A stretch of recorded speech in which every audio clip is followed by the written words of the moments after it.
guys and girls, welcome back to another video. Today we're checking out the Squier Classic Vibe Stratocaster 70s. Let's go!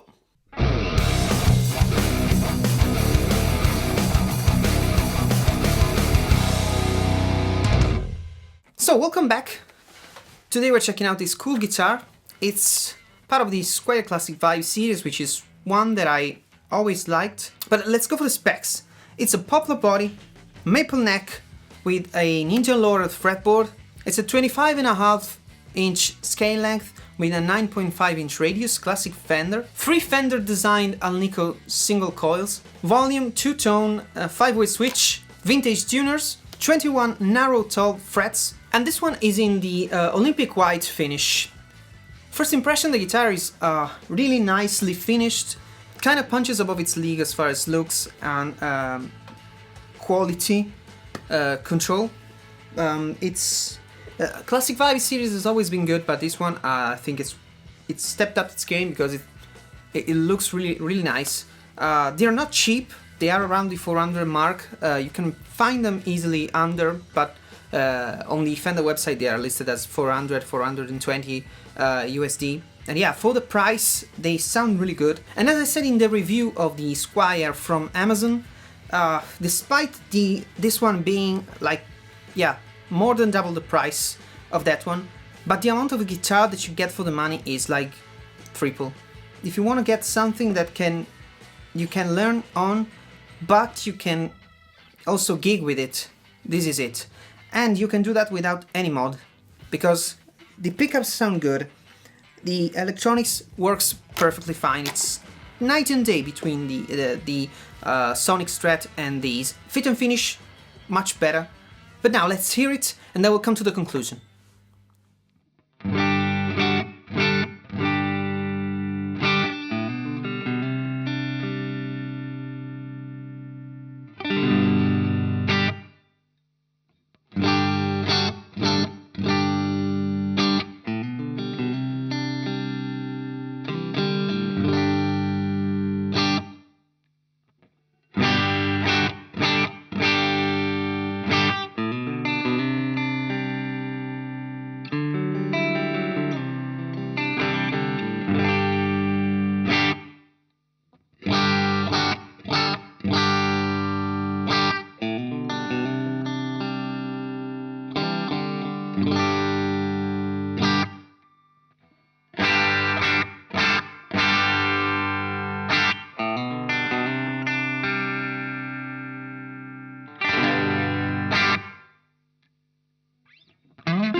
So,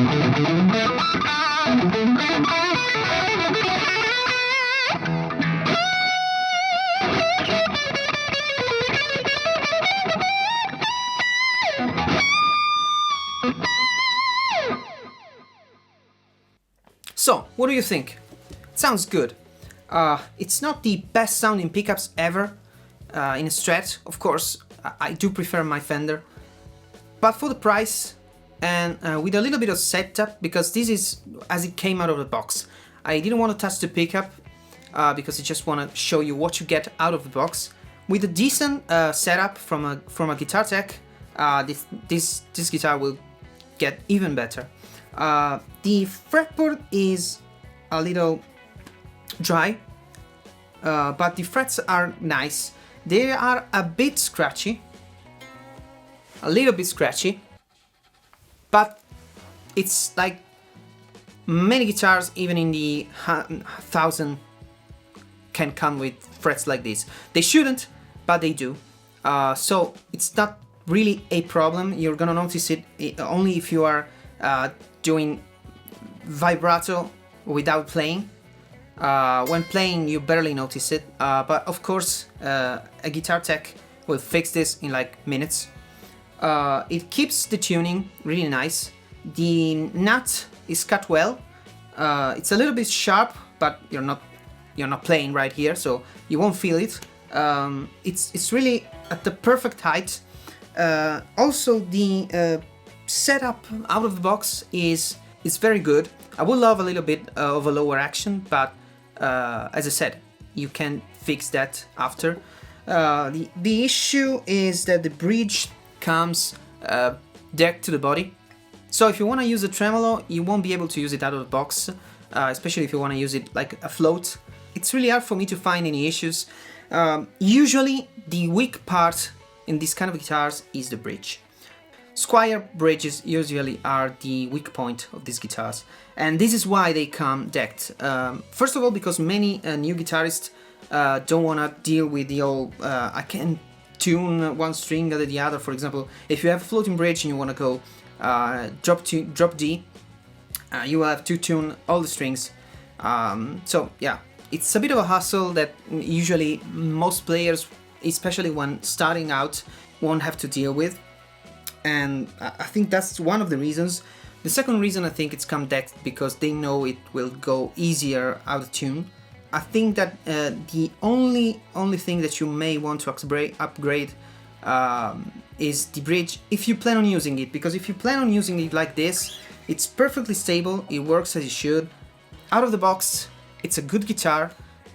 It's an inspiring guitar. It's a guitar that you pick up and you start playing and you feel like, yeah, the fret ends are not sharp. It's really well done.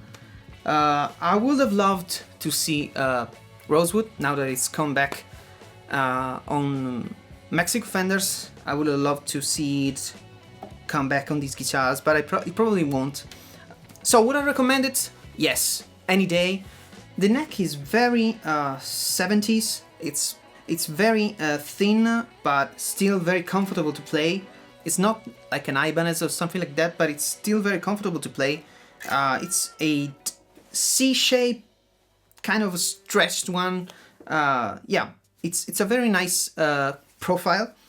But let me know in the comments what you think about this guitar, if you like how it sounds, and if you plan on getting one. And yeah, I'll catch you in the next one. See ya!